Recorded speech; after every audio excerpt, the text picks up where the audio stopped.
Hello. क्या हाल चाल है? बढ़िया है। बढ़िया है ना? पढ़िए लिखिए मन से। और क्या है? और तो कुछ है नहीं। ठंडा का मौसम है तो ठंडा तो लगेगा ही। ठंडा का लगना जरूरी भी है। अगर आपको ठंडा नहीं लग रहा है मतलब आप बीमार हैं और आपको किसी अच्छे मनोवैज्ञानिक से दिखा लेनी चाहिए। तो अब हम लोग पढ़ रहे थे हड़प्पा सभ्यता। हड़प्पा सभ्यता के अंतर्गत जो है 5:30 बजे से ही क्लास होता है। आयुष जी कोई देरी नहीं हुआ है, 5:30 बजे से ही क्लास होता है। अब कभी कल आप उठ करके आ जाते हैं तो अब आपको थोड़े पता चलेगा कि क्लास क्या बजे से होता है नहीं होता है। अरे बंद काहे न कर दिए हैं जी? हाँ बंद है ना। तभी लाइव वाला यानी एडमिशन लिया हुआ लड़का है तो उसको फिर टाइम का पता नहीं है। चलिए तो आ जाइए। पिछले क्लास में हम लोग जितना पढ़े हुए थे एक बार दीजिए कॉपी। चलिए 2 3 4 5 क्वेश्चन पूछते हैं पिछले क्लास का पढ़ाया हुआ, और जिससे उठा करके पूछ रहे हैं जवाब वही दीजिएगा, दूसरा कोई जवाब नहीं दीजिएगा। अगर अगर सम्मिलित रूप से हमें जानना होगा तो सम्मिलित रूप से जो है हम पूछ लेंगे। हम सिंगल बाय सिंगल जानना चाहते हैं तो single by single he answer दीजिएगा। खड़ा हो जाइए। Hello hello hello. अरे ठीक है, आप लोग शांत रहिएगा तो आवाज सुनाई देगा। शांत रहते हैं नहीं, शांत रहने का आदत है नहीं, समझ गए? तो बताइए सबसे उन्नत जल निकासी प्रणाली का पता कहां से लगा है? धोलावीरा से। बैठ जाइए। चलिए आइए लड़का, खड़ा होइए। लिपस्टिक के प्रमाण कहां से मिले? चनहुद्रो से। बैठ जाइए। चलिए इधर ब्लैक।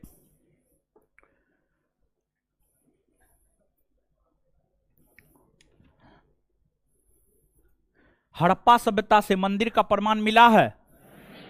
नहीं मिला है। कौन सभ्यता से मंदिर का प्रमाण मिला है? किसे मिला है? मिस्र और मेसोपोटामिया। बैठ जाइए। खड़ा होइए। आप बैठिए, आप उधर उधर। हाँ। बलि प्रथा का प्रमाण कहां से लगा है? काली बंगा से। बैठ जाइए। हे हे। सबसे आदरणीय वृक्ष? पीपल। पक्षी?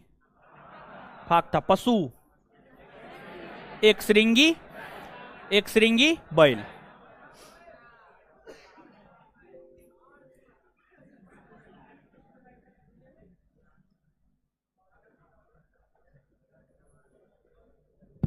चलिए अब आगे आते हैं।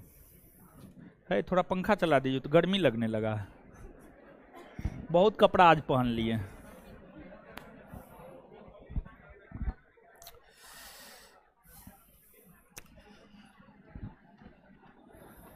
चलिए देखिए, ध्यान दीजिएगा, आप आइएगा।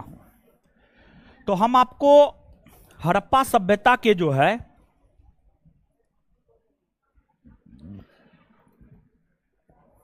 आर्थिक जीवन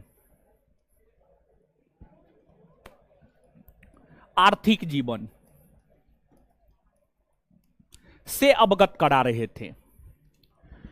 अब ध्यान दीजिएगा, आर्थिक जीवन के अंतर्गत हमने आपको यह बात बताया कि आर्थिक जीवन के अंतर्गत जो है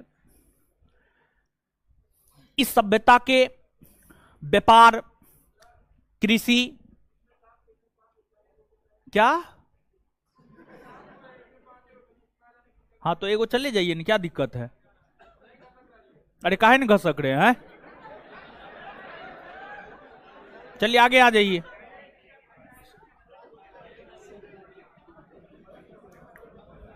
चलिए अब शांत हो जाइए, शांत हो जाइए।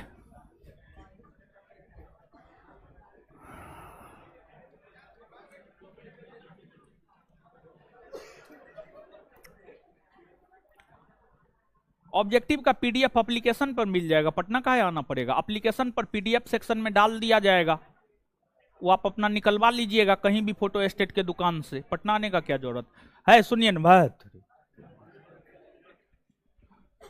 शांत होइएगा। देखिए मुंह बंद कीजिएगा तभी हम पढ़ा पाएंगे, मुंह बंद नहीं कीजिएगा नहीं पढ़ा पाएंगे। ठीक है, शांत रहिए। जब तक हम नहीं आते तब तक जितना बतियाना अपना बतियाइए, हम थोड़े आते हैं रोकने के लिए। जब हम आ जाते हैं तो शांत हो जाइए, पढ़ाने दीजिए। आर्थिक जीवन के अंतर्गत जो है मुख्य तौर पर इस सभ्यता में जो कृषि है,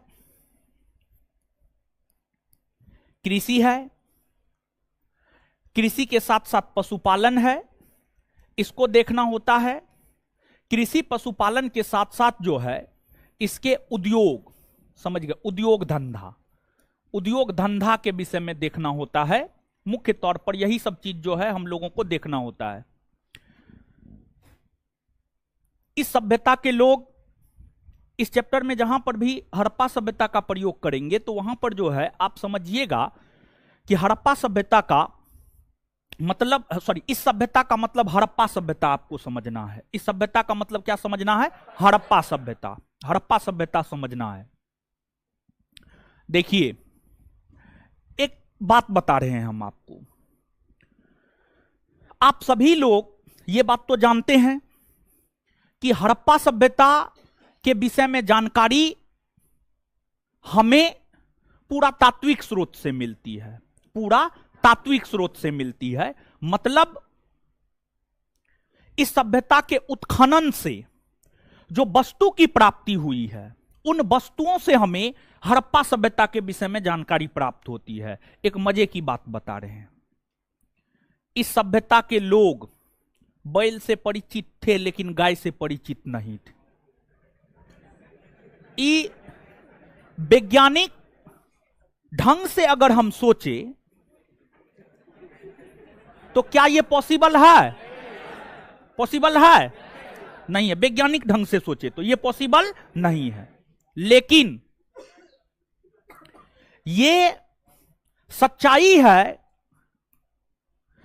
कि इस सभ्यता के लोग बैल से परिचित थे और गाय से परिचित नहीं थे, क्योंकि जो पुरातत्वविद जिन्होंने उत्खनन किया है इस सभ्यता के स्थलों का, उन्हें बैल के होने का प्रमाण मिला है लेकिन गाय के होने का प्रमाण नहीं मिला है। समझ गए? तो आपको याद रखना होता है ये सब चीज। मतलब इस सभ्यता के लोग बैल से परिचित थे लेकिन गाय से परिचित। दूसरी बात, दूसरे मजे की बात सुनिए आप। आपको चावल समझते हैं, धान समझते हैं, और चावल का दाना, धान का भूसी, चावल का दाना और धान का भूसी। तो अगर चावल का दाना है तो धान का भूसी भी होगा, और धान का भूसी है तो चावल का दाना भी होगा। लेकिन इस सभ्यता के उत्खनन से चावल का भी प्रमाण मिला है और धान के भूसी का भी प्रमाण मिला है। लेकिन देखिए, चावल का प्रमाण लोथल से मिला है और धान के भूसी का प्रमाण रंगपुर से मिला है। जबकि होना यह चाहिए था कि लोथल से ही चावल और धान का भूसी दोनों मिलना चाहिए, और रंगपुर से भी चावल और धान का भूसी दोनों मिलना चाहिए।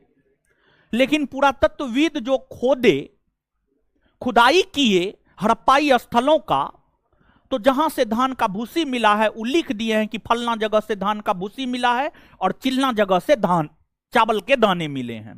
तो अब पुरातत्वविद जो लिख करके चले गए हैं, भले ही वैज्ञानिक ढंग से सोचने पर ऐसा आपको लगेगा कि नहीं ये तो हो ही नहीं सकता है, लेकिन पुरातत्वविद जो लिख करके चले गए हैं उसको आपको मानना पड़ेगा, चाहे आप जैसे मानिए। नहीं मानिएगा तो परीक्षा में क्वेश्चन गलती करके आइएगा, तो मानना पड़ेगा। अब विद्यार्थी सब क्वेश्चन करता है कि सर ये चावल का दाना जो है लोथल, धान का भूसी रंगपुरी कैसे हो गया? तो ये किसी को पता नहीं है कि कैसे हो गया। पुरातत्वविद को भी वास्तविक तौर पर पता नहीं है कि ये कैसे हो गया। बस अब एक बात बताइए, उस समय का हर वस्तु मौजूद ही हो यह तो जरूरी नहीं है। नष्ट तो हो सकता है, निश्चित तौर पर नष्ट हो सकता है, नष्ट हो सकता है और नष्ट हुआ भी है, समझ गए, नष्ट हुआ भी है। तो ये सब चीज जो है आप, ये सब चीज जो है, सर जी बेल आएगा, हाँ, तो वही तो साइंटिफिक तरीका से सोचिएगा थोड़े होगा। जैसे बता रहे हैं, जो बता रहे हैं उतना जानिए।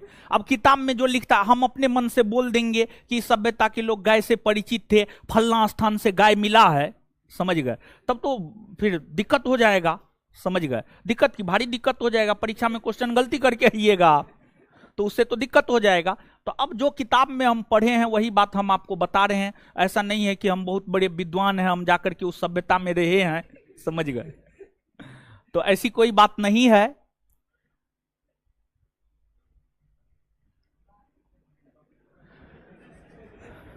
चलिए ये कमेंट को हटा दीजिए, पढ़ाने दीजिए, पढ़ाने लगे ना तो ये कमेंट को हटा दीजिए। ये ऑनलाइन वाला सबको यानी लेक्चर सुनने से कोई मतलब ही नहीं है, ठीक है।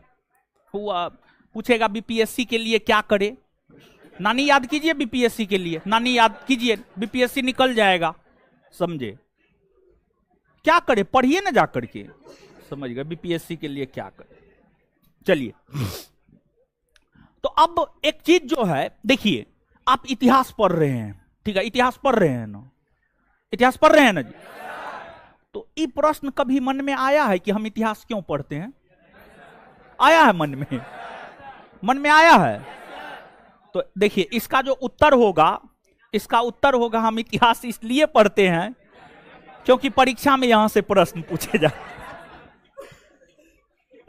अगर परीक्षा में प्रश्न नहीं पूछा जाता तो क्या आप इतिहास पढ़ते? आप इतिहास नहीं पढ़ते, क्योंकि परीक्षा में क्वेश्चन पूछा जाता है, इसलिए आप इतिहास पढ़ते हैं। लेकिन ये इसका सही उत्तर नहीं है। देखिए इसका जो सही उत्तर है, इसका सही उत्तर यह है,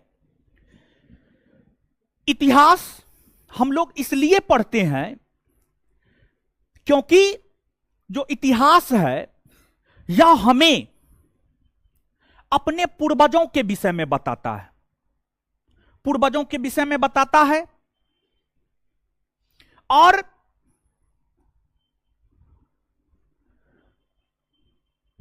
हमारे पूर्वजों ने क्या किया, क्या नहीं किया, हमारे पूर्वजों के साथ अगर कोई परिस्थितियां आई तो उन परिस्थितियों में हमारे पूर्वजों ने क्या डिसीजन लिया, क्या डिसीजन नहीं लिया, इसकी जानकारी हमें इतिहास से प्राप्त होती है।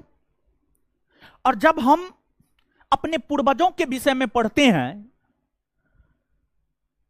और हमारे पूर्वज के साथ जो घटना घटित हुई है वही घटना अगर हमारे साथ भी घटित होने लगे तो हम पूर्वजों के विषय में जानकर, हमारे पूर्वजों ने फलना स्थिति में फलना डिसीजन लिया, उस आधार पर आप डिसीजन ले सकते हैं कि हमें भी यह डिसीजन लेना चाहिए। अब पूर्वज जब डिसीजन लिए तो उसमें पूर्वज सफल हुए या असफल हुए, पढ़ने से आपको पता चल जाएगा कि हमारे पूर्वज ने फलना नीति अपनाई तो वे सफल हुए, और चिल्ला नीति अपनाई तो असफल हो गए। तो फलना नीति अपनाए तो सफल हो गए, तो फलना नीति को अपना लेना है आपको, आप भी अपना करके सफल हो जाइएगा। तो इतिहास हमें निर्णय लेने को लेकर अवगत करवाता है कि हमें कैसे निर्णय लेनी चाहिए। और सामान्य तौर पर विद्यार्थी के दिमाग में यह रहता है कि जो इतिहास है, हल्दीघाटी का युद्ध 1576 में हुआ, 1917 में चंपारण सत्याग्रह हुआ, 1572-73 में अकबर ने गुजरात का अभियान किया, अकबर का जन्म 1542 में हुआ, अकबर का पुत्र जहांगीर है, समझ गए। तो इतिहास का मतलब से सिर्फ ये नहीं होता है, ये इतिहास के एक पहलू है, ये इतिहास के एक फैक्ट है। इस फैक्ट को जानना है, इसमें कोई शक नहीं है कि इस फैक्ट को नहीं जानना है। इस फैक्ट को जानना है, और जानना इसलिए है क्योंकि आप जिस एक दिवसीय परीक्षा की तैयारी करते हैं, उस एक दिवसीय परीक्षा में यही फैक्ट ही आपसे पूछा जाता है, यही फैक्ट आपसे पूछा जाता है। तो इसलिए फैक्ट तो जानना है, लेकिन तार्किक तरीका से, मतलब सीधे तौर पे नहीं। मतलब क्या हुआ, क्यों हुआ, किस लिए हुआ, इन सभी चीजों को ध्यान में रखते हुए जो है हमें इतिहास को पढ़ना है। तब इतिहास पढ़ने में आपको मजा आएगा। और अगर आपके दिमाग में सिर्फ ये रहेगा ना, है ये तो फलना इसभी, चिलना इसभी, ढकना इसभी याद करना है, तो फिर सब्जेक्ट से आपका इंटरेस्ट खत्म हो जाएगा। तो सब्जेक्ट को जो है इंटरेस्ट लेकर के पढ़िए, तो अब आपको थोड़ा सा स्पष्ट हुआ होगा कि आखिरकार हम इतिहास क्यों पढ़ते हैं। और दूसरी बात देखिए, जैसे कोविड महामारी आई, इससे पहले भी विश्व में कई सारी महामारियां आ चुकी थी। तो अब जब कोविड महामारी आई तो WHO ने, वर्ल्ड हेल्थ ऑर्गेनाइजेशन ने, विश्व स्वास्थ्य संगठन ने यह देखा कि पहले अगर इस प्रकार की कोई महामारी आई हुई थी तो हम लोग क्या किए थे, कौन कौन से उपाय अपनाए थे। और उसका अध्ययन करके ही WHO ने कोविड से बचाव के उपाय की घोषणा करी, और उस उपाय को विश्व के सभी देशों ने लागू किया, और फिर तब जाकर के हम कोविड से बच पाए। अगर ऐसा नहीं हुआ होता तो कोविड का जो आज आपको परिणाम देखने को मिल रहा है, आज तो लाखों की संख्या में ही लोग मरे हैं। हो सकता था कि जो है आपको कोविड से करोड़ों की संख्या में लोग मरता। तो कहीं ना कहीं जो इतिहास है वह हमें अपने पूर्वजों के विषय में बताते हुए हमें किस स्थिति में क्या निर्णय लेनी चाहिए, इन चीजों से इतिहास कहीं ना कहीं हमें अवगत करवाता है। इसलिए हमें इतिहास को पढ़ना चाहिए। और इतिहास एक कहानी है, और कहानी पढ़ने में तो मजा आता ही है, एकदम मजा आता है कहानी पढ़ने में, समझ गए। तो इतिहास को इंटरेस्ट लेकर के पढ़िए। और आज से ही एक और नया पहल कर रहे हैं, और नया पहल यह है कि प्रत्येक शनिवार को रात में 9 बजे हम आपके लिए UPSC, BPSC, UPPCS, Himachal Pradesh, यानी जितना भी मुख्य तौर पर, देखिए यहां पर हिंदी भाषी है, हिंदी भाषी राज्य है। देखिए हिंदी भाषी राज्य कौन कौन है, तो हिंदी भाषी राज्य है बिहार, उत्तर प्रदेश, उत्तराखंड, हिमाचल प्रदेश, हरियाणा, राजस्थान, मध्य प्रदेश, छत्तीसगढ़, झारखंड, समझ गए, झारखंड। ये सभी हिंदी भाषी राज्य है। और ये सभी जो हिंदी भाषी राज्य है, इस हिंदी भाषी राज्य के अंतर्गत जितने भी स्टेट पीसीएस टाइप के परीक्षा हुए हैं, सभी का क्वेश्चन हम आपके लिए लेकर के आ रहे हैं। और देखिए, आपके परीक्षा में, किसी भी परीक्षा में पूछा हुआ क्वेश्चन ही बार बार पूछता है, कुछ नया क्वेश्चन क्रिएट करता है। मतलब अगर 100 गो क्वेश्चन है ना, तो हम दावा के साथ कह सकते हैं कि लगभग 60 से 70 क्वेश्चन पूछा हुआ ही जीएस का पूछेगा। मात्र 30 से 40 क्वेश्चन ज्यादा से ज्यादा वो अपना क्रिएट करके देता है। तो प्रीवियस ईयर काफी महत्वपूर्ण हो जाता है हम लोगों के लिए, हम सभी लोगों के लिए। तो अब इसमें जो है आज से तो शुरू कर रहे हैं। और देखिए, जैसे कि गांव घर में देखते होंगे, जिसके घर में बेटी होती है उसको बहुत चिंता होता है कि बेटी का शादी कैसे होगा, समझ गए। लेकिन सब चीज हो जाता है, शादी लग भी जाता है, शादी हो भी जाता है, पता भी नहीं चलता है। तो अब ये जो काम कर रहे हैं, हमको लग रहा था हम कैसे करें, नहीं करें, क्या करें, किस तरीका से करें। बहुत दिन से ये चीज सोच रहे थे, उलझन में फंसे हुए थे, कुछ भी नहीं मिल रहा था। तो अब सोचे हैं नया साल में जो है, नया साल का पहला शनिवार है हमको लगता है ये, और शनिवार को ही हम पहले भी घोषणा किए हुए थे, शनिवार को ऐसा हम करेंगे, इन फ्यूचर कभी न कभी जरूर करेंगे। तो आज वो दिन आ गया है, आज हम करेंगे। तो अब इसमें जो है आप लोग अपना राय भी दीजिएगा कि किस तरीका से किया जाए ताकि बेहतर हो। हम तो अभी सीधा जो है हर स्टेट पीसीएस का कुछ क्वेश्चन लेकर के जो है आज उपस्थित हो रहे हैं आप लोगों के बीच। फिर आप लोगों का जो राय होगा, आप लोगों का जो विचार होगा, जो सुझाव होगा, उस सुझाव को भी ध्यान में रखते हुए इसको बेहतर से बेहतर किया जाएगा। अभी तो शुरुआती दौर में थोड़ा कम क्वेश्चन लेकर के आएंगे, लेकिन जब हम आपको 2-3-4 ये हो जाएगा, 3-4 क्लास हो जाएगा, तब जाकर के जो है कम से कम 100, 150, 200 क्वेश्चन हम आपके लिए लेकर के आएंगे। लेकिन अभी शुरुआती दौर में थोड़ा कम क्वेश्चन लेकर के आएंगे, अभी थोड़ा सा सेशन को छोटा रखेंगे, समझ गए। फिर धीरे धीरे जो है धीरे धीरे इस सेशन को बड़ा करेंगे, समझ गए। तो अब देखिए क्या होता है क्या नहीं होता है। चलिए, रात में 9 बजे से YouTube चैनल पर चलेगा, समझ गए, एप्लीकेशन पे नहीं है। रात में 9 बजे से YouTube चैनल पर, और उसमें जो है क्वेश्चन डिनोट भी कर देंगे, फलना जो है फलना पीसीएस में पूछा है, फलना पीसीएस में पूछा है, कब पूछा है, समझ गए। और उसका जो है पीडीएफ भी टेलीग्राम चैनल पर हम आपको आंसर के साथ, डिस्कशन के बाद आंसर के साथ डलवा देंगे, आप अपना ले लीजिएगा। उसमें देखिएगा जो प्रश्न, जो बात आपके नोट में लिखा हुआ उसको नोट डाउन नहीं करना है। जो चीज आपके नोट में नहीं होगा, उसमें मान लिया जाए कि हम 25 क्वेश्चन लेकर आए, 25 क्वेश्चन में 3 क्वेश्चन आपको नया लगा, तो उस 3 क्वेश्चन को आप अपने कॉपी में नोट डाउन कर लीजिएगा, समझ गए। तो अब आते हैं कृषि और पशुपालन। कृषि और पशुपालन की हम बात करें तो जो हड़प्पा सभ्यता के लोग थे, कृषि के अंतर्गत जो है कई प्रकार के फसल उगाते थे।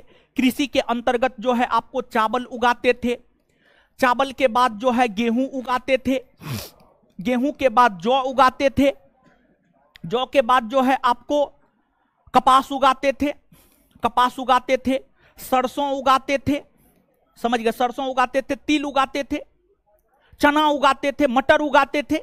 ये तमाम प्रकार के फसल हड़प्पा सभ्यता के लोगों के द्वारा उगाया जाता था।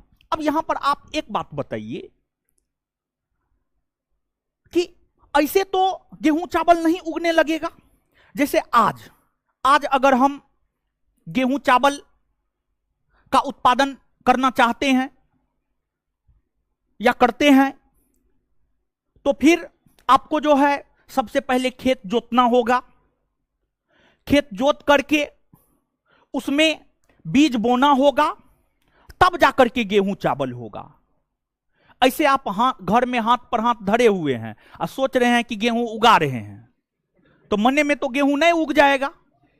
जैसे आप लोग सोचते हैं, विद्यार्थी सोचता है, क्या सोचेगा वो सोचेगा फलना किताब पढ़ लेंगे, फलना परीक्षा पास कर लेंगे। वो सोचते ही रह जाता है, समझ, वो पढ़ नहीं पाता है।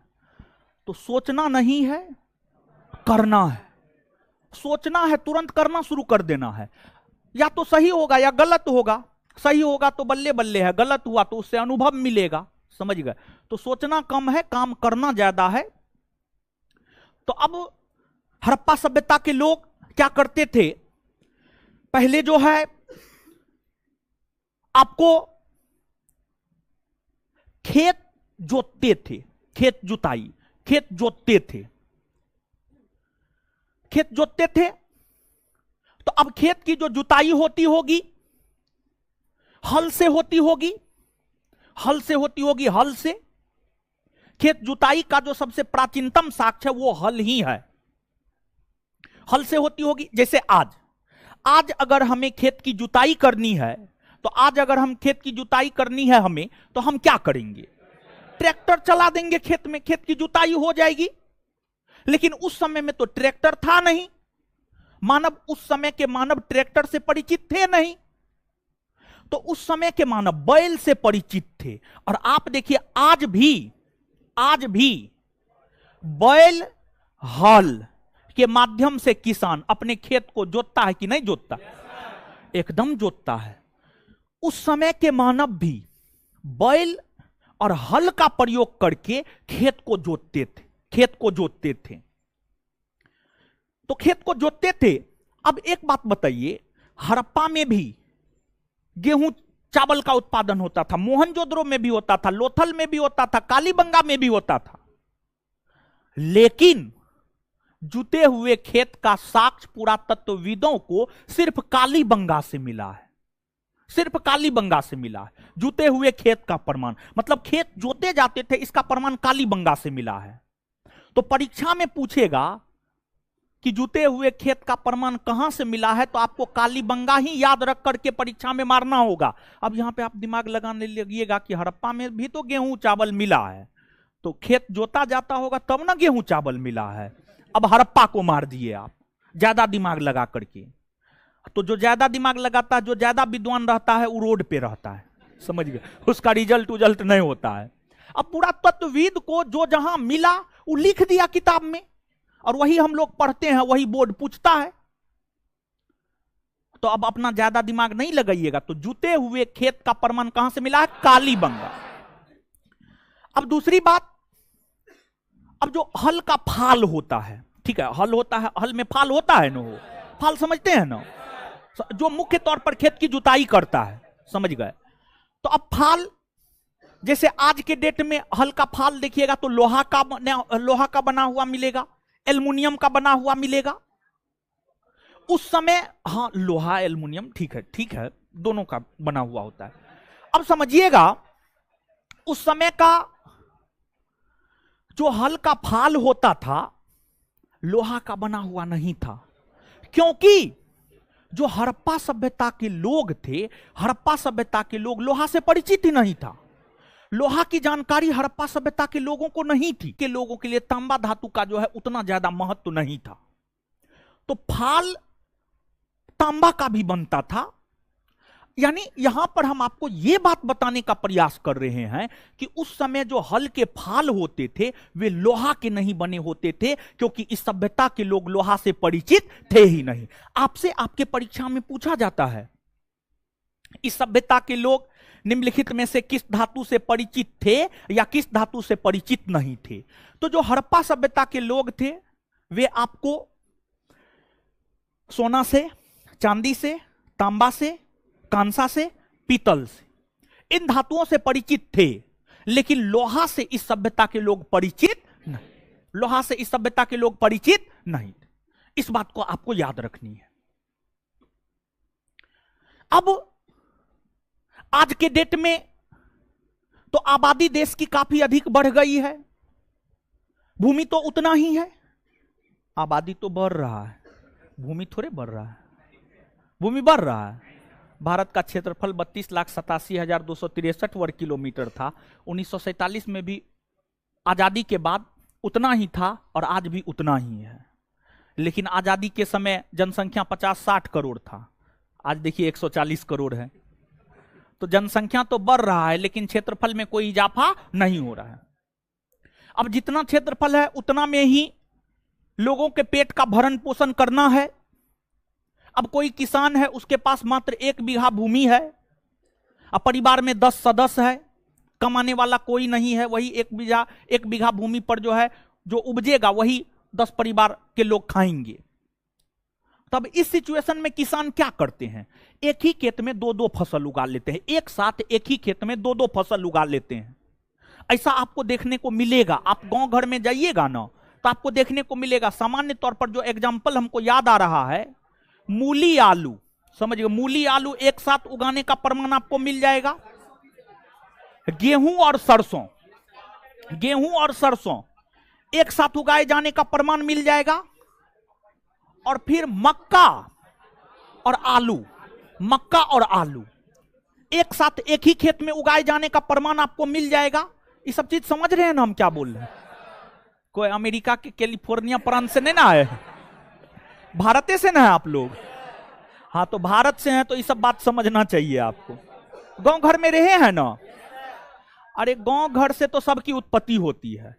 तो गांव घर में जाइए ना तो अपने फसल को देखने के लिए जाइए, खेत खलिहान घूमिए, देखिए क्या लगा हुआ है, नहीं लगा हुआ है। देखिए जीएस मूल तौर पर जो है ना, जानते हैं आपके जीवन में, आपके समाज में, आपके परिवार में जो भी घटना घटित होती है, जो भी चीज आपके परिवार में होता है, समझ गए, कहीं ना कहीं जीएस का रिलेशन उसके साथ जुड़ा हुआ है, समझ गए।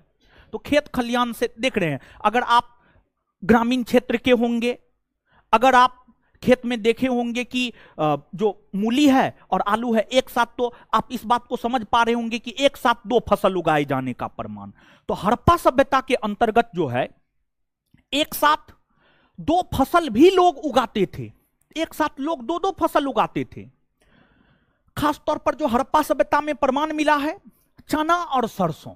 चना, चना समझते हैं ना, सरसों समझते हैं ना, कि वो सब भी समझाना होगा। तो चना और सरसों, चना और सरसों एक साथ उगाए जाने का प्रमाण मिला है। और यह प्रमाण मुख्य तौर पर कालीबंगा से मिला है। कहां से? कालीबंगा। मुख्य तौर पर कालीबंगा से चना और सरसों का एक साथ उगाए जाने का जो है आपको प्रमाण मिला है। इसके अलावे हमने आपको यह बात बताया है, जो कपास है, कपास का उत्पादन सर्वप्रथम हड़प्पा सभ्यता के लोग ही किए थे। चावल का साक्ष्य लोथल से मिला है, धान के भूसी का साक्ष्य रंगपुर से मिला है। जौ, लोग दो प्रकार के जौ उगाते थे, एक अच्छा जौ उगाते थे, एक घटिया जौ उगाते थे। तो जो उत्तम किस्म का जौ था उसका प्रमाण वनावली से मिला है, वनावली से सबसे उत्तम कोटि के जौ का प्रमाण मिला है। और कृषि तो हर क्षेत्र में होती थी, तो स्वाभाविक सी बात है खेत हर क्षेत्र में जोते जाते होंगे, और स्वाभाविक सी बात है कि हल हर क्षेत्र में होता होगा। लेकिन पुरातत्वविदों को जो हल का प्रमाण मिला है, हल का प्रमाण में, हल जिससे खेत जोता जाता था, वनावली से हल का प्रमाण मिला है। तो अब आप अपना दिमाग नहीं लगाइएगा कि फलना चिलना ढेकना जगह दे दीजिएगा, वनावली ही दीजिएगा। पूछेगा हल का प्रमाण कहां से मिला है, तो सीधा लिखिएगा वनावली से मिला है हल का प्रमाण। समझ गए? तो अब यहां तक कुछ चीजों को लिखिए। तो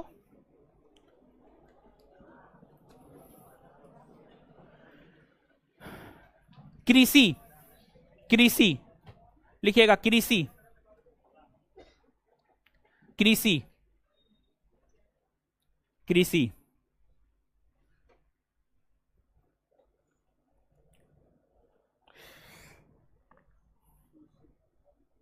कृषि, कृषि। इस सभ्यता के लोग कृषि के अंतर्गत, इस सभ्यता के लोग कृषि के अंतर्गत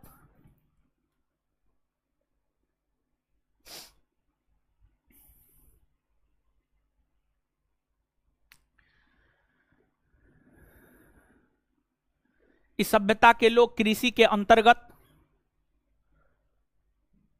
गेहूं, चावल, गेहूं, चावल, जौ, जौ, कपास, जौ, कपास, सरसों, जौ, कपास, सरसों, सरसों, मटर, चना, मटर, चना इत्यादि फसल उगाते थे।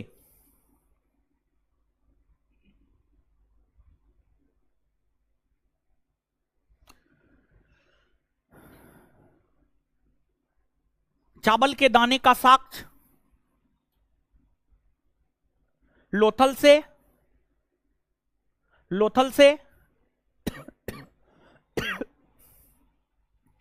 चावल के दाने का साक्ष्य लोथल से,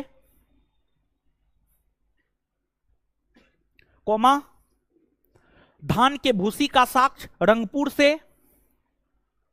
धान के भूसी का साक्ष्य रंगपुर से, रंगपुर से। रंगपुर समझते हैं ना, कहां है? गुजरात में है। कहां है? गुजरात। रंगपुर से। सबसे उत्तम कोटि के जौ का प्रमाण वनावली से, सबसे उत्तम कोटि के जौ का प्रमाण वनावली से, सबसे उत्तम कोटि के जौ का प्रमाण वनावली से, वनावली से,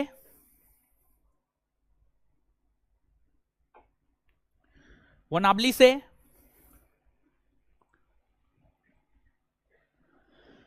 मिला है।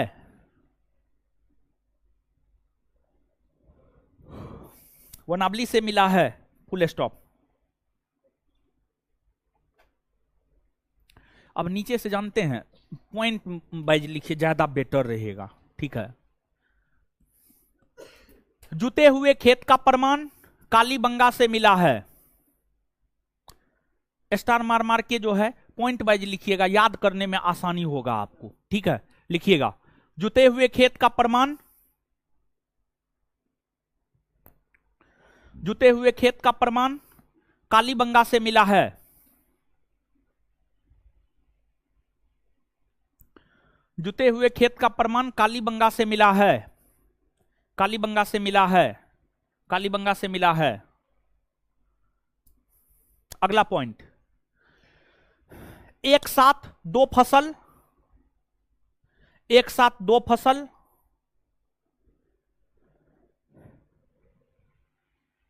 एक साथ दो फसल, कॉस्ट में चना और सरसों, एक साथ दो फसल, कॉस्ट में चना और सरसों, कॉस्ट बंद, एक साथ दो फसल, उगाए जाने का प्रमाण, उगाए जाने का प्रमाण, उगाए जाने का प्रमाण, प्रमाण कालीबंगा से मिला है।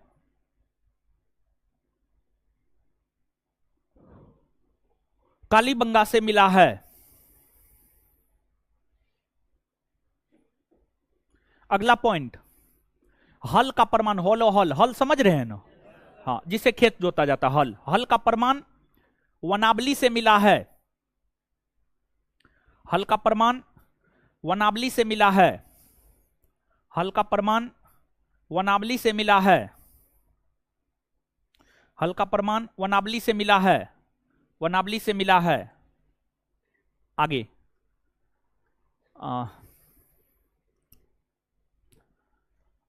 अगला पॉइंट लिखिएगा, 1 मिनट, उसी लाइन में लिखिएगा, उसी लाइन में लिखिएगा। इस समय, इस समय हल के फाल,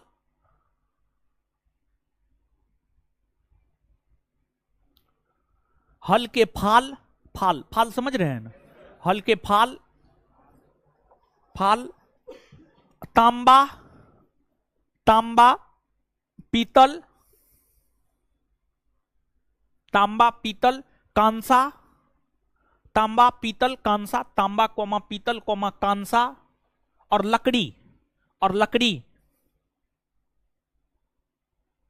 के बने होते थे, लकड़ी के बने होते थे।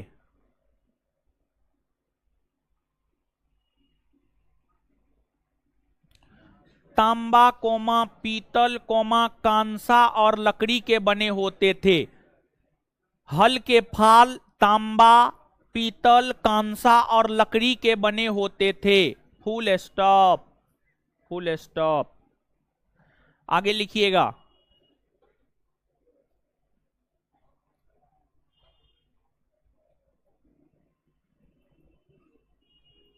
अगला पॉइंट, ध्यान रहे कि, और इसको नोट देकर के लिखिएगा, बड़ी महत्वपूर्ण पॉइंट, बहुत बारी क्वेश्चन पूछा गया है। इस सभ्यता के लोग, नोट देकर के इसको लिखिएगा, इस सभ्यता के लोग, इस सभ्यता के लोग, इस सभ्यता के लोग, लोग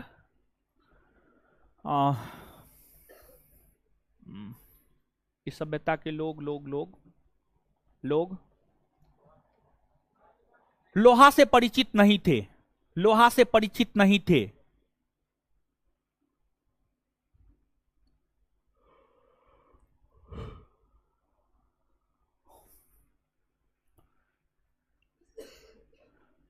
ध्यान रहे कि, उसी में कंटिन्यू, ध्यान रहे कि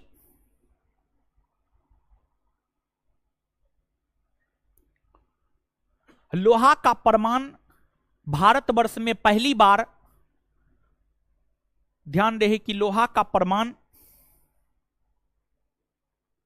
ध्यान रहे कि लोहा का प्रमाण, प्रमाण भारतवर्ष में पहली बार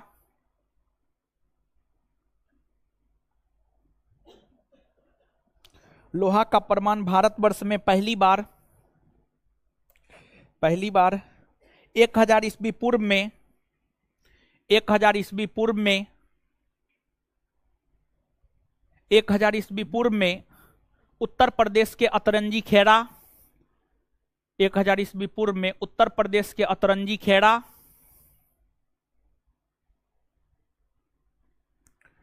उत्तर प्रदेश के अतरंजी खेड़ा में देखने को मिलता है।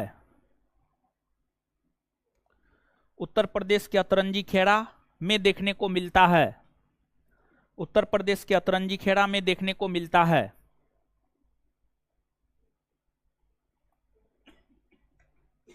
मिलता है। Full stop.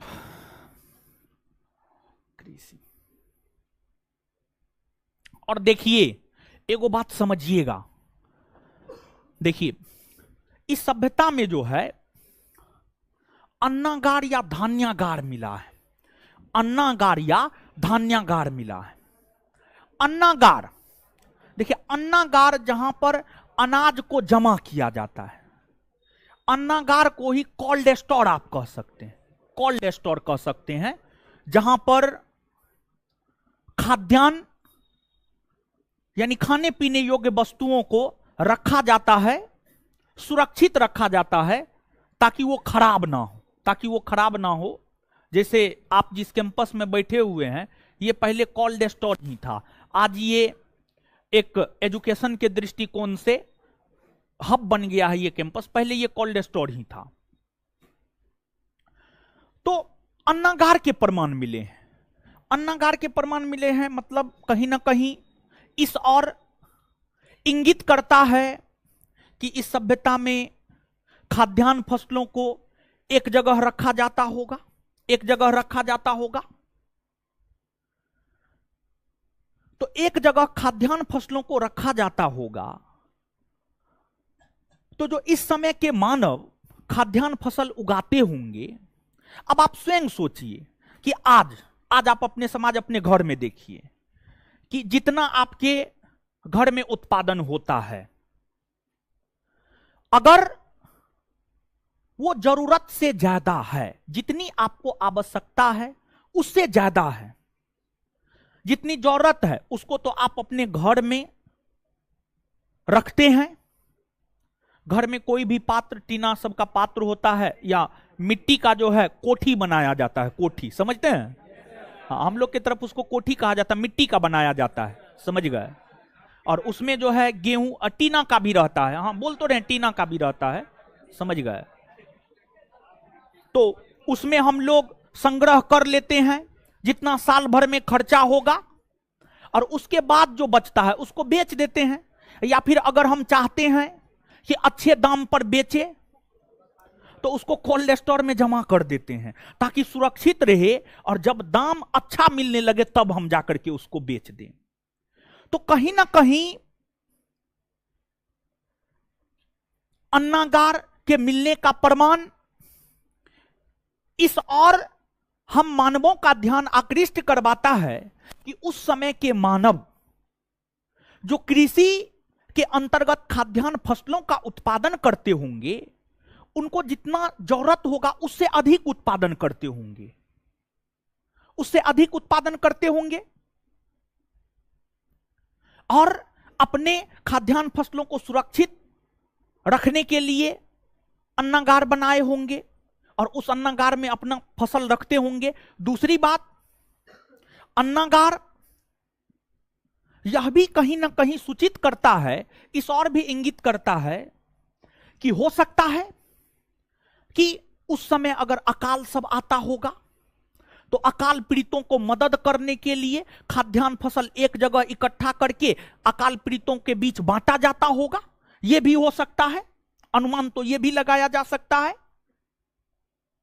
और इस सभ्यता के अंतर्गत जो सबसे बड़े अन्नागार, धान्यागार या कोठागार का प्रमाण मिला है वह मोहनजोदड़ो से मिला है। कहां से मिला है? मोहनजोदड़ो। मोहनजोदड़ो से सबसे बड़े अन्नागार, धान्यागार या कोठागार का प्रमाण मिला है। अन्नागार, धान्यागार, कोठागार समझ रहे हैं? जैसे गोलघर आप देख लीजिए, गोलघर जो है ना, जब बनाया गया था अनाज के संग्रहण के लिए बनाया गया था, ब्रिटिशों के द्वारा बनाया गया था। आज तो जो है गोलघर एक पर्यटनीय स्थल है, उस पर सीढ़ी है, सीढ़ी पर आप लोग चढ़ते हैं, ठीक है, चढ़ करके ऊपर जाते हैं, ऊपर से पटना को देखते हैं कि पटना कैसा है, समझ गए, यही ना करते होंगे। पैसा उसा भी लेता है, अब लेने लगा है, पहले तो नहीं लेता था, पता नहीं अब लेने लगा होगा। अब नीचे से एक पॉइंट लिखिएगा, नीचे से एक पॉइंट लिखिएगा, नीचे स्टार मार के लिखिएगा।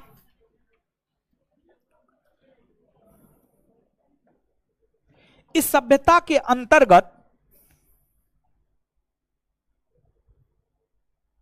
इस सभ्यता के अंतर्गत हड़प्पा मोहनजोदड़ो, हड़प्पा कोमा मोहनजोदड़ो कोमा लोथल,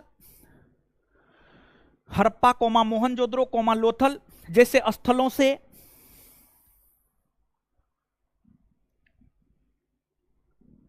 से अन्नागार के प्रमाण मिले हैं, अन्नागार के प्रमाण मिले हैं, अन्नागार के प्रमाण मिले हैं।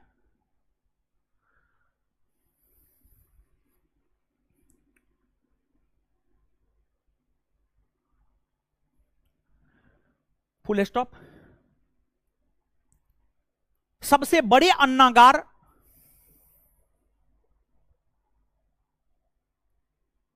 सबसे बड़े अन्नागार का प्रमाण,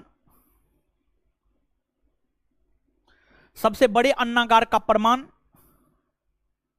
मोहनजोदड़ो से, सबसे बड़े अन्नागार का प्रमाण मोहनजोदड़ो से, सबसे बड़े अन्नागार का प्रमाण मोहनजोदड़ो से, मोहनजोदड़ो से, मोहनजोदड़ो से मिला है।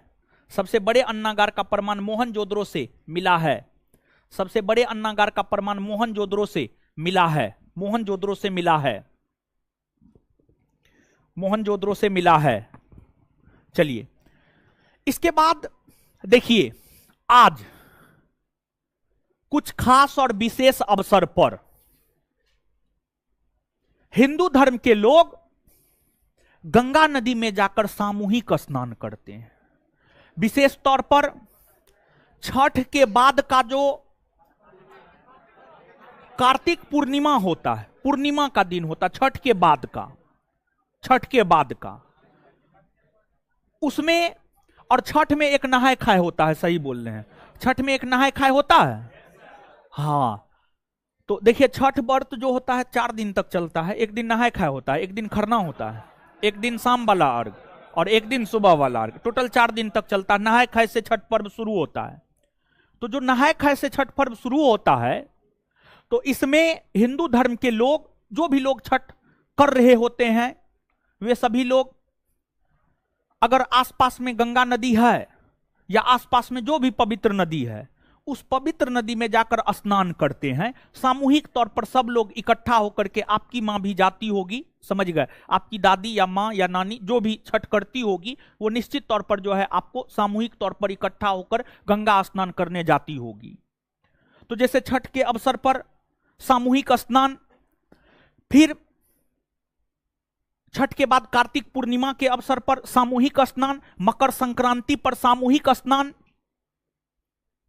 यानी जैसे आज कुछ विशेष अवसर पर सामूहिक स्नान करते हुए लोग दिख जाएंगे पवित्र नदियों में, उसी प्रकार से इस सभ्यता के अंतर्गत तो हमने आपको यह बात बताया है कि इस सभ्यता के अंतर्गत सड़क किनारे घर था, घर में एक आंगन था, आंगन में रसोई घर था, स्नानाघर था, कुआं था, सब चीज था।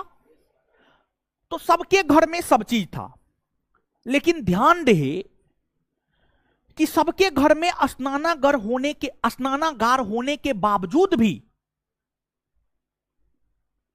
इस सभ्यता के अंतर्गत एक बड़े स्नानागार के प्रमाण मिले हैं, बड़े स्नानागार के प्रमाण मिले हैं, जहां 10, 15, 20 लोग सामूहिक तौर पर मिलकर स्नान कर सकते थे। उस समय तो आबादी ही, हम आपको बताएं आबादी कितना हजारों में था। तो 10-15 लोग एक साथ मिल करके स्नान कर रहे हैं, मतलब ये सामूहिक स्नान है। उस समय के संदर्भ की हम बात कर रहे हैं। तो सामूहिक स्नान मतलब जो है बड़े स्नानागार मिले हैं, और सबसे बड़ा स्नानागार मोहनजोदड़ो से ही मिला है। सबसे बड़ा स्नानागार मोहनजोदड़ो से ही मिला है, मोहनजोदड़ो से ही मिला है। तो कहीं ना कहीं बड़े स्नानागार हमें यह बताता है कि लोग कुछ विशेष और धार्मिक अवसरों पर सामूहिक स्नान किया करते होंगे। तो नीचे से स्टार मार के लिखिएगा एक पॉइंट। इस सभ्यता के अंतर्गत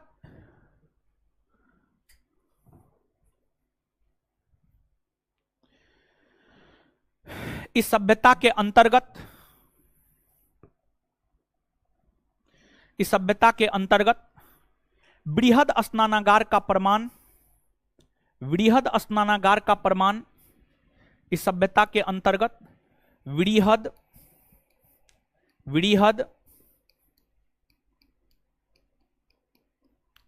स्नानागार का प्रमाण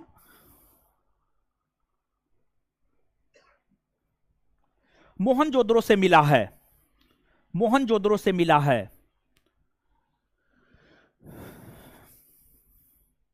मोहनजोदड़ो से मिला है, मोहनजोदड़ो से मिला है। अब आगे देखिएगा आप, दूसरी बात अब समझिएगा। देखिए,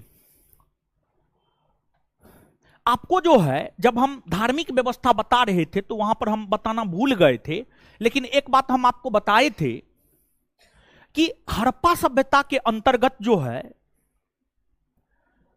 शिव भगवान शिव सबसे लोकप्रिय देवता थे, हाँ या ना? थे ना? और ये बात हम आपको बताए थे, शिव के लिंग रूप की पूजा होती थी, शिवलिंग की पूजा होती थी, और शिव के मानव रूप की पूजा होती थी। लेकिन वहां पर यह बात बताना हम भूल गए थे कि हड़प्पा सभ्यता के अंतर्गत शिव के जो मानव रूप की पूजा होती थी, इसका प्रमाण मोहनजोदड़ो से मिला है।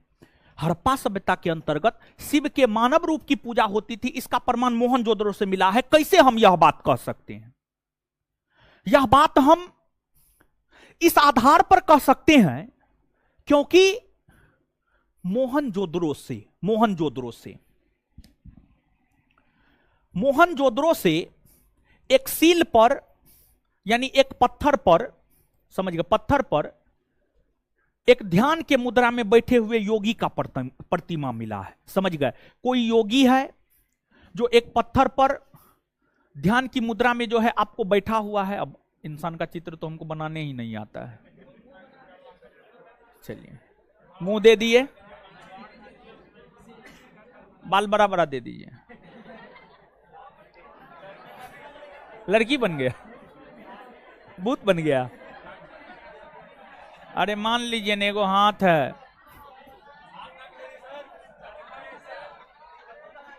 हाँ मान ली, ये तो कुछ हो नहीं बना। चले कोई बात नहीं है।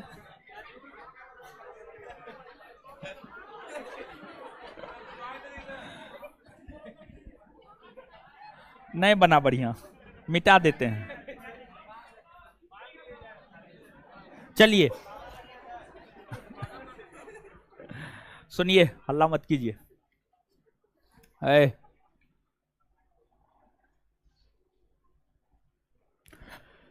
सुनिए, देखिए, एक सील पर यानी एक पत्थर पर ध्यान के मुद्रा में एक योगी बैठे हुए थे और वो तपस्या कर रहे थे।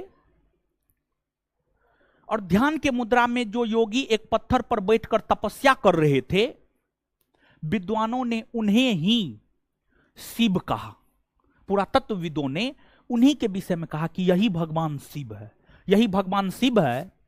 और भगवान शिव को तो सब चीज प्यारा है, भूत प्रेत, बैल भैंस बकरी सुअर, भांग धुतुर, घास फूस, अमृत जहर, सब चीज ना प्यारा है भगवान शिव। भगवान शिव को सब चीज प्यारा है। तो भगवान शिव के चारों ओर, यानी वो जो ध्यान के मुद्रा में बैठे हुए ध्यान के मुद्रा में बैठे हुए योगी की प्रतिमा मिली है, उस प्रतिमा के चारों ओर कई सारे जानवर थे, गेंडा, भैंसा, हिरन, हाथी, बाघ, मतलब कई सारे जानवर थे। इसी आधार पर विद्वान यह कहने में सक्षम हो पाए कि भगवान शिव के मानव रूप की भी पूजा होती थी। ऐसा नहीं है कि सिर्फ शिवलिंग की पूजा होती थी, नहीं, बल्कि शिव के मानव रूप की भी पूजा होती थी। इसका भी प्रमाण मोहनजोदड़ो से ही मिला है, क्योंकि एक शिल पर ध्यान के मुद्रा में बैठे हुए योगी की प्रतिमा मोहनजोदड़ो से मिली है, जिसके चारों ओर कई सारे जानवर जो है आपको मौजूद थे। तो नीचे से स्टार मार के एक पॉइंट लिखिएगा इसमें, और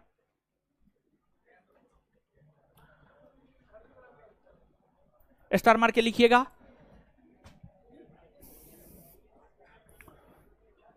शिव के मानव रूप की भी पूजा होती थी। शिव के मानव रूप की भी पूजा होती थी।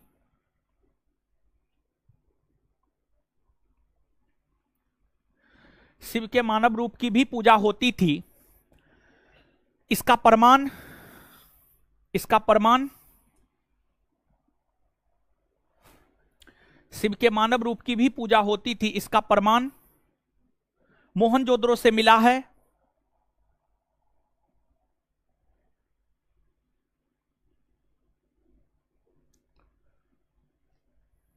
मोहनजोदड़ो से मिला है। मोहनजोदड़ो में एक सील पर सील यानी पत्थर, मोहनजोदड़ो में एक सील पर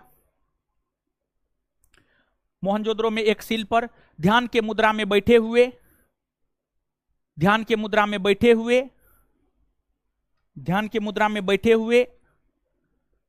योगी की प्रतिमा मिली है। ध्यान के मुद्रा में बैठे हुए योगी की प्रतिमा मिली है। ध्यान के मुद्रा में बैठे हुए योगी की प्रतिमा मिली है। योगी की प्रतिमा मिली है।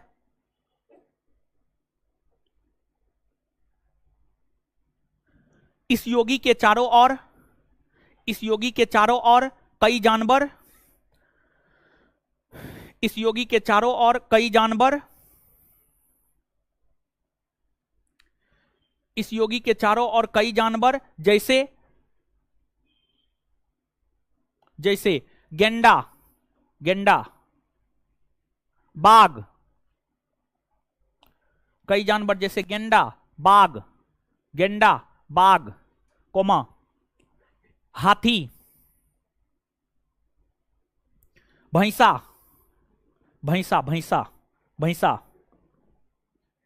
कोमा, हिरन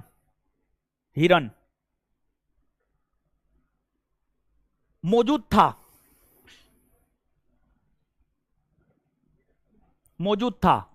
इसे ही पुरातत्वविदों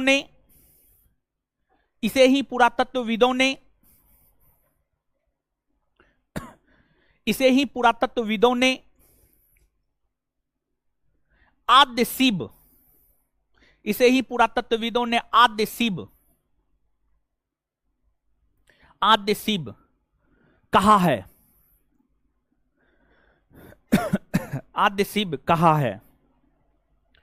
चलिए अब आगे हेडिंग मारिएगा आप, पशुपालन।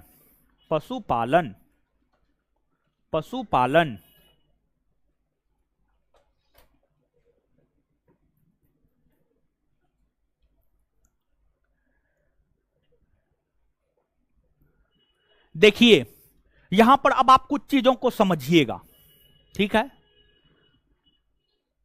एक चीज हम आपको इतिहास पढ़ाते हुए बताए हैं कि जो मानव थे, मानव जब जन्म लेता है तो नंगा जन्म लेता है, और जब इस पृथ्वी पर मानव की उत्पत्ति हुई तो मानव नंगा घूमता था। उनमें इतनी अधिक तार्किक शक्ति नहीं थी, इतनी अधिक बुद्धि नहीं था कि उन्हें यह पता था कि हमें अपने गुप्त अंग को ढकना है। यह चीज मानव को पता नहीं था। लेकिन धीरे धीरे मानव का बुद्धि बढ़ता गया, तार्किक शक्ति बढ़ती गई, तो मानव धीरे धीरे अपने गुप्त अंग को ढकना प्रारंभ किया, फिर अपने पूरे शरीर को ढकना प्रारंभ किया।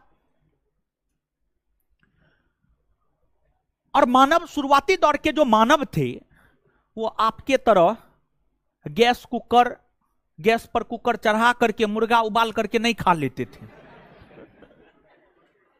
बहुत विद्यार्थी देखते हैं, कभी कभी कोई विद्यार्थी बुलाता है तो जाते हैं खाने के लिए, समझे, तो देखते हैं बहुत विद्यार्थी कुकर में जो है मुर्गा उबाल के खिलाता है, समझे, तो बड़ी दिक्कत है। तो कुकर में मुर्गा उर्गा नहीं बनाइए, समझिए, जल्दी सीज जाता है। चलिए, तो उस समय के जो मानव थे, आप समझिएगा, सुनिए ना, हल्ला मत कीजिए। उस समय के जो मानव थे क्या खाते थे? फल फूल कंद, जानवर मार करके कच्चा मांस जानवर का खा जाते थे। धीरे धीरे आग का खोज हुआ, तब जाकर के पका करके खाने लगे। तब एक बात बताइए, होता क्या था? दिन और रात जैसे आज हो रहा है वैसे पहले भी दिन और रात होता था। होता क्या था जानते हैं? मानव दिन को जानवर को मार के खाता था और जानवर रात को मानव को मारकर खाता था।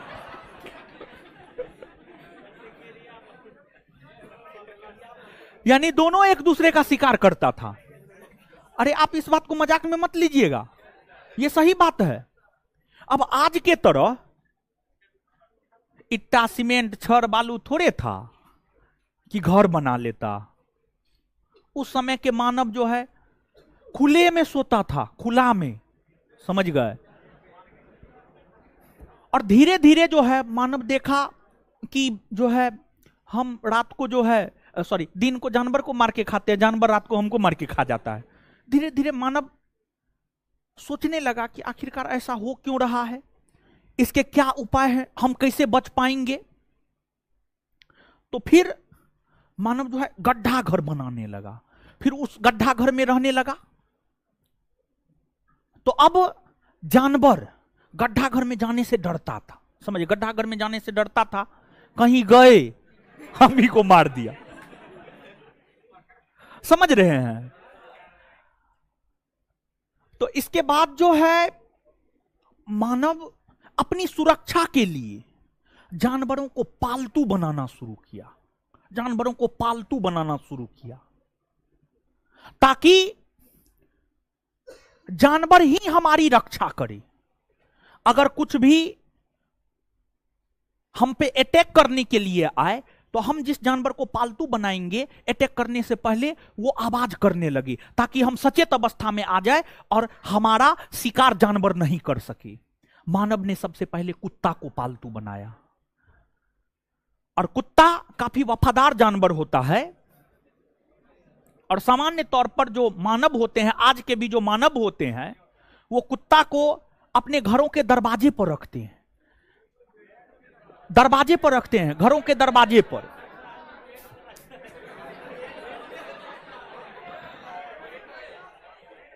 हाँ, जहां भी रखे, रखने दीजिए। लेकिन मुख्य तौर पर, अरे सुनिए ना महाराज, तब ऐसे सीधा हम सब बिना समझाए फैक्ट लिखा करके बढ़ जाएंगे आगे। आप लोग समझने के लिए तैयार नहीं होते हैं, तब फिर कहानी कहना हमको बंद करना पड़ेगा। ठीक है, हम सोच रहे हैं कि इस विषय को थोड़ा सा इंटरेस्टिंग बना करके पढ़ाएं, लेकिन आप लोग तो दूसरे दुनिया में घूमने लगते। चलिए सुनिए, हाँ, ये बात बता रहे थे हम आपको कि मानव ने कुत्ता को पालतू बनाया और सामान्य तौर पर दरवाजे पर रखते हैं।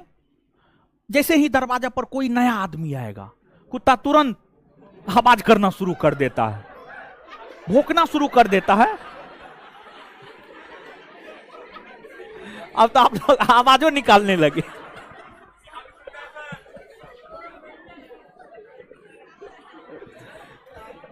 इससे ज्यादा हम कुछ नहीं किए। चलिए सुनिए, हल्ला नहीं, हल्ला नहीं, हल्ला नहीं, हल्ला नहीं। तो मानव जो है कुत्ता को पालतू बनाया, कुत्ता के बाद भेड़, बैल, बकरी, गाय, भैंस, ऊंट, इन सभी जानवरों को पालतू बनाया। और मानव सामान्य तौर पर देखिए, मानव शुरुआती दौर से ही लालची रहा है, शुरुआती दौर से ही लालची रहा है। मानव उसी को पालतू बनाया जो उसको सुरक्षा दे रहा है, जो उसको लाभ दे रहा है। मानव दुधारू पशु गाय भैंस इस सबको पालतू बनाना शुरू कर दिया, गाय भैंस इस सबको पालतू बनाना शुरू कर दिया, क्योंकि उससे दूध मिलता था, मानव खाते थे। समझ गए? तो हड़प्पा सभ्यता के भी लोगों ने भैंस बैल बकरी भेड़ कुत्ता इन सभी जानवरों को पालतू बनाया और अलग अलग क्षेत्र में इस सभ्यता के लोग अलग अलग जानवरों को पाला करते थे। जैसे खास तौर पर गुजरात की अगर आप बात करेंगे तो गुजरात के लोग हाथी पालते थे, गुजरात के लोग जो है विशेष तौर पर हाथी पालते थे। वहीं इस सभ्यता के अंतर्गत जो अलग अलग स्थलों का उत्खनन हुआ, उस उत्खनन से जो है गुजरात में स्थित सुरकोतदा से घोड़े के हड्डी के प्रमाण मिले हैं। लेकिन कुछ पुरातत्वविद कहते हैं कि इस सभ्यता के लोग घोड़ा से परिचित नहीं थे, और घोड़ा से जब परिचित नहीं थे तो घोड़ा के हड्डी के प्रमाण कैसे मिल गया। तो घोड़ा का हड्डी का प्रमाण मिला है, मतलब यह चीज कहीं ना कहीं हमें बताता है कि सभ्यता के लोग कहीं ना कहीं घोड़ा से भी परिचित रहे होंगे। तो नीचे से लिखिएगा पशुपालन। इस सभ्यता के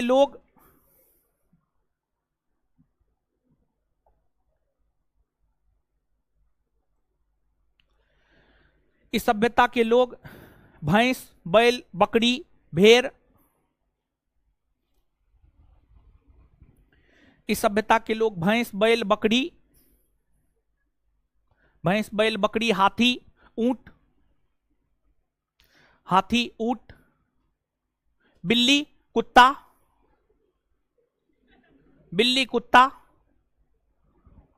लोमड़ी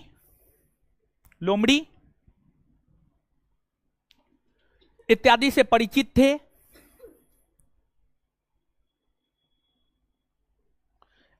परिचित थे। खास तौर पर गुजरात के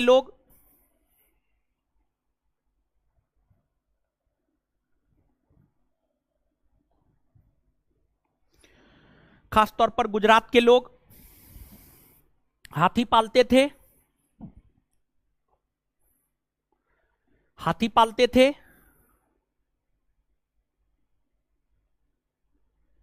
नोट देकर के एक पॉइंट लिखिएगा, गुजरात में स्थित सुरकोतदा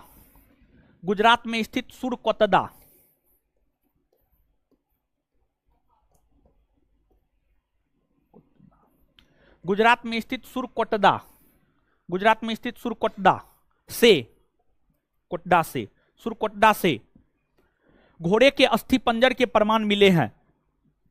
घोड़े के अस्थि पंजर के प्रमाण मिले हैं। घोड़े के अस्थि पंजर के प्रमाण मिले हैं। घोड़े के अस्थि पंजर के प्रमाण मिले हैं।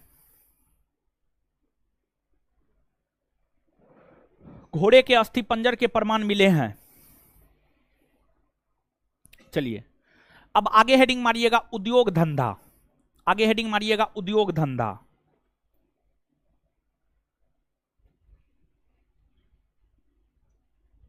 आगे हेडिंग मारिएगा उद्योग धंधा। उद्योग धंधा उद्योग धंधा उद्योग धंधा। देखिए अब आप थोड़ा सा गौर कीजिएगा, गौर कीजिएगा। आपको जो इस सभ्यता के लोग थे, इस सभ्यता के लोग मृदभांड उद्योग, वस्त्र उद्योग, धातु उद्योग, इन उद्योगों से परिचित थे। मृदभांड उद्योग मतलब मिट्टी के बर्तन, मिट्टी के बर्तन बनाए जाते थे, और मिट्टी के जो बर्तन बनाए जाते थे, मिट्टी के बर्तन को ही मृदभांड कहा जाता था।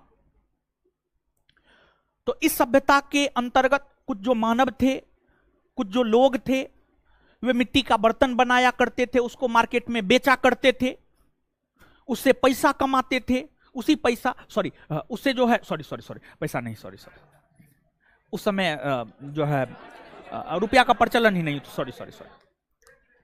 तो आपको जो है मिट्टी का बर्तन बनाकर उसका व्यापार करते थे और उस व्यापार के माध्यम से फसल लेते थे और फसल यानी गेहूं चावल लेते थे और उससे अपना भरण पोषण करते थे। इस समय मुख्य तौर पर दो रंग के मृदभांड देखने को मिलते हैं, एक गेरुआ रंग और एक लाल और काला रंग। गेरुआ रंग मतलब गेहूं का रंग, गेरुआ रंग मतलब गेहूं का रंग, गेहूं समझते हैं ना, गेहूं का रंग।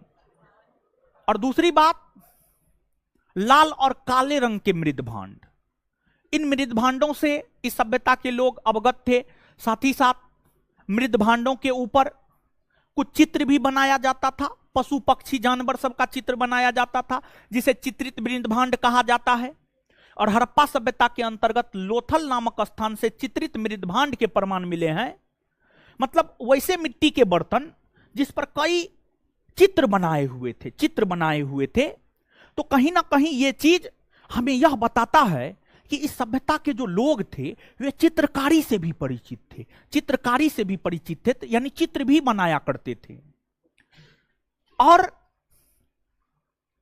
जो चित्रित मृदभांड था, चित्रित मृदभांड पर कौवा और लोमड़ी का चित्र, हम बोले ना पशु पक्षी जानवर का चित्र बनाया हुआ था, तो कौवा का चित्र बनाया हुआ था, लोमड़ी का चित्र बनाया हुआ था, कौवा और लोमड़ी का चित्र बनाया हुआ था। तो जब आप एक ग्रंथ है पंचतंत्र जिसकी रचना विष्णु शर्मा ने की है, उसमें कौवा और लोमड़ी की कहानी की चर्चा है। तो लोथल से जो चित्रित मृदभांड मिले हैं, उस चित्रित मृदभांड के ऊपर जो कौवा और लोमड़ी का चित्र अंकित है, यह चीज कहीं ना कहीं इस और इशारा करता है कि इस सभ्यता के लोग, हड़प्पा सभ्यता के लोग भी पंचतंत्र की कहानियों से कहीं ना कहीं अवगत थे। समझ गए? तो अब नीचे से लिखना प्रारंभ कीजिएगा। इस सभ्यता के लोग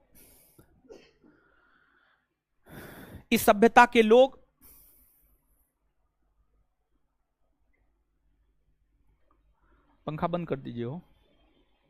इस सभ्यता के लोग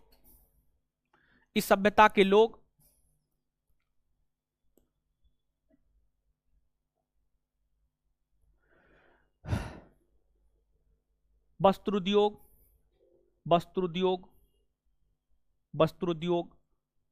मृदभांड उद्योग, धातु उद्योग, वस्त्र उद्योग, मृदभांड उद्योग, धातु उद्योग इत्यादि से परिचित थे।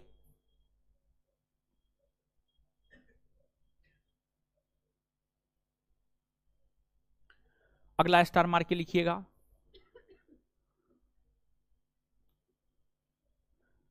हड़प्पा काल में मुख्य तौर पर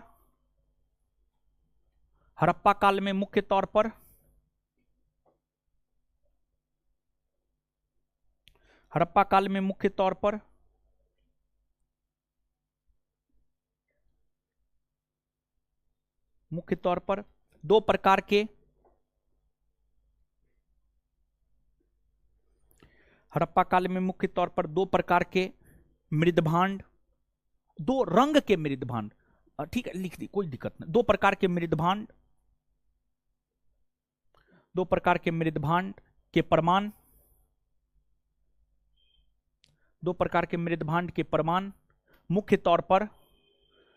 मुख्य तौर पर देखने को मिलते हैं। दो प्रकार के मृदभांड के प्रमाण मुख्य तौर पर देखने को मिलते हैं।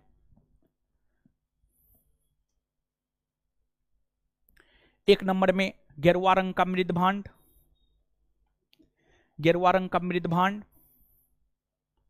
दो नंबर में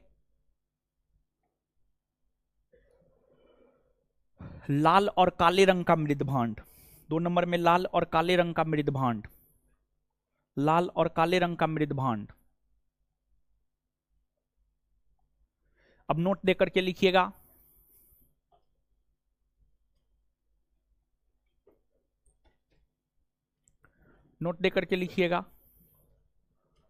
और एगो चीज बता देते हैं कि बिट्टू सर हमको बोले थे कि रविवार को जो है आप लोग का क्लास होगा, ठीक है।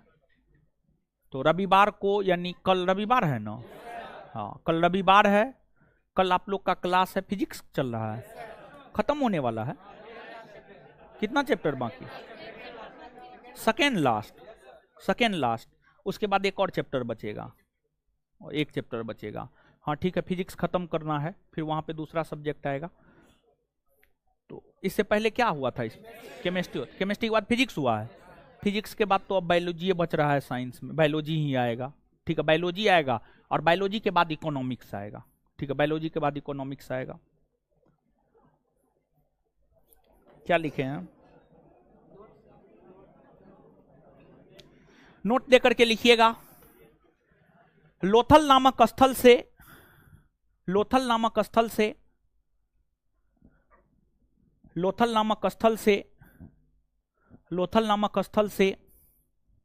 चित्रित धूसर मृदभांड, लोथल नामक स्थल से चित्रित धूसर मृदभांड,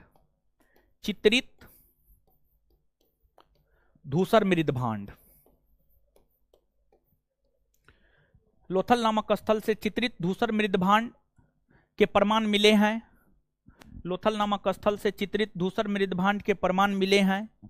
लोथल नामक स्थल से चित्रित धूसर मृदभांड के प्रमाण मिले हैं। चित्रित धूसर मृदभांड के प्रमाण मिले हैं। इस पर कौवा और लोमड़ी का चित्र अंकित था। इस पर कौवा और लोमड़ी का चित्र अंकित था।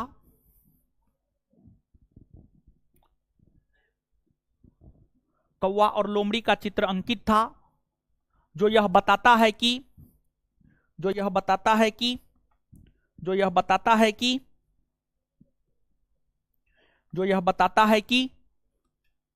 इस सभ्यता के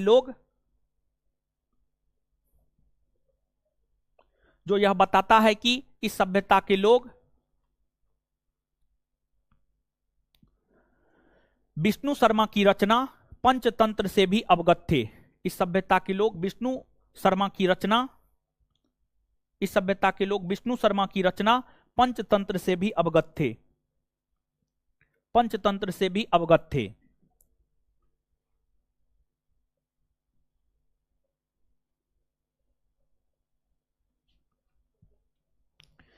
अब अगली बात आगे सुनिएगा आप। देखिए, इस सभ्यता में जो मानव थे, सूती वस्त्र भी पहना करते थे, ऊनी वस्त्र भी पहना करते थे। तो पुरातत्वविदों को हड़प्पाई स्थलों के उत्खनन से मोहनजोदड़ो से सूती कपड़ा के एक टुकड़े का प्रमाण मिला है। और इस समय जो वस्त्र होता था, वस्त्र को अलग अलग कलर में रंगा जाता था। वस्त्र की रंगाई होती थी, सिलाई होती थी, इसका भी प्रमाण मिला है। वस्त्र की रंगाई और सिलाई होती थी, इसका प्रमाण धोलावीरा से मिला है। कहां से मिला है? धोलावीरा से जो है इसका प्रमाण मिला है। नीचे से लिखिएगा, स्टार मार के लिखिएगा। इस सभ्यता के अंतर्गत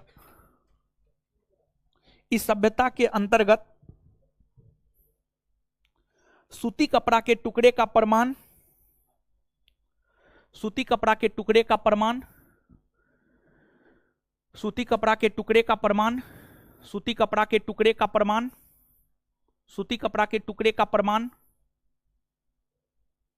मोहनजोदड़ो से मिला है।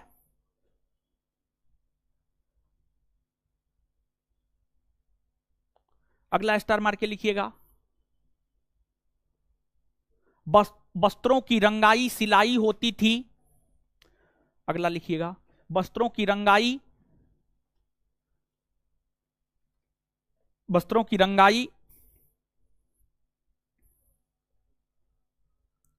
कोमा सिलाई होता था। इसका प्रमाण धोलावीरा से मिला है। इसका प्रमाण धोलावीरा से मिला है। इसका प्रमाण धोलावीरा से मिला है। इसका प्रमाण धोलावीरा से मिला है। धोलावीरा से मिला है।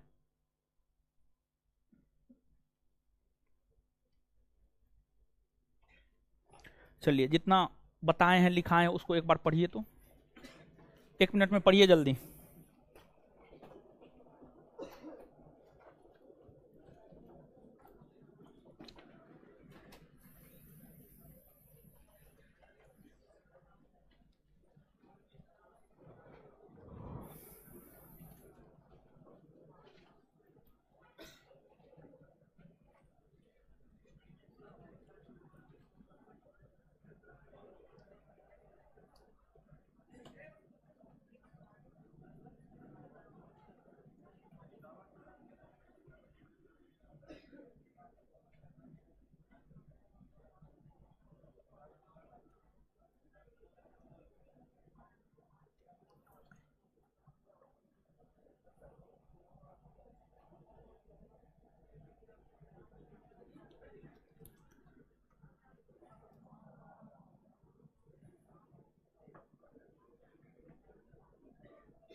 पढ़ लिए?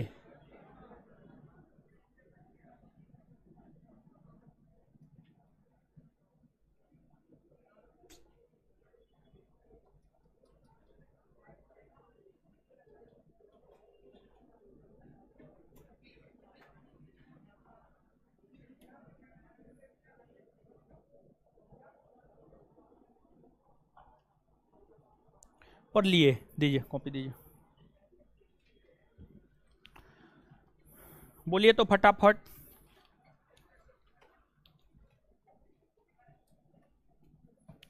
चावल के दाने का साक्ष कहां से मिला? कहां से? धान की भूसी का साक्ष। धान की भूसी सबसे उत्तम कोटि के जौ का प्रमाण। सबसे उत्तम कोटि के जौ, जुते हुए खेत का प्रमाण।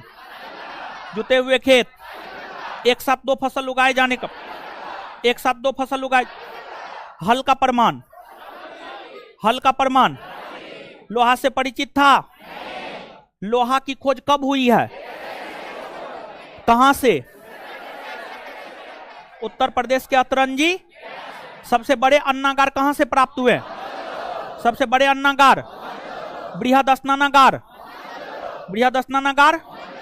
शिव के मानव रूप की पूजा होती थी, इसका प्रमाण कहां से? एक सील पर ध्यान की मुद्रा में बैठे हुए योगी की प्रतिमा। कहां से? इस योगी के चारों ओर कौन कौन सा जानवर था? गेंडा, बाघ, हाथी, भैंसा, हिरण। चलिए, गुजरात के लोग क्या पालते थे? गुजरात के लोग क्या पालते थे? घोड़े के अस्थि पंजर का प्रमाण कहां से मिला? घोड़े के अस्थि पंजर का प्रमाण। हड़प्पा सभ्यता के लोग मुख्य तौर पर कितने प्रकार के मृदभांड से परिचित थे? कौन कौन? चित्रित धूसर मृदभांड का प्रमाण कहां से मिला? कहां से? चित्रित धूसर मृदभांड का प्रमाण। सूती कपड़ा के टुकड़े का प्रमाण। सूती कपड़ा के टुकड़े का प्रमाण। वस्त्रों की रंगाई सिलाई होती थी, इसका कहां से मिला है? धोला बिरास। चलिए,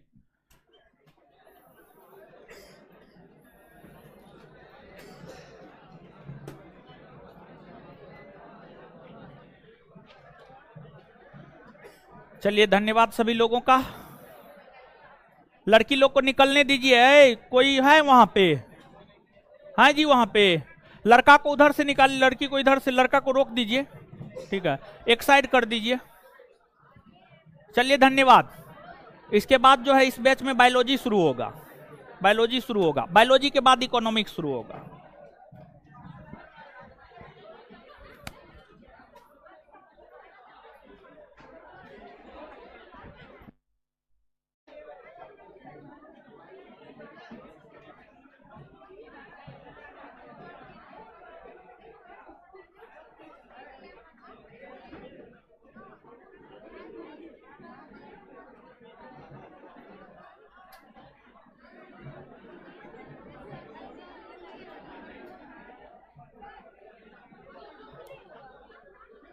ज्योग्राफी कौन दिन होता है? कल आए थे क्लास? नहीं आए थे तो हम क्या करें?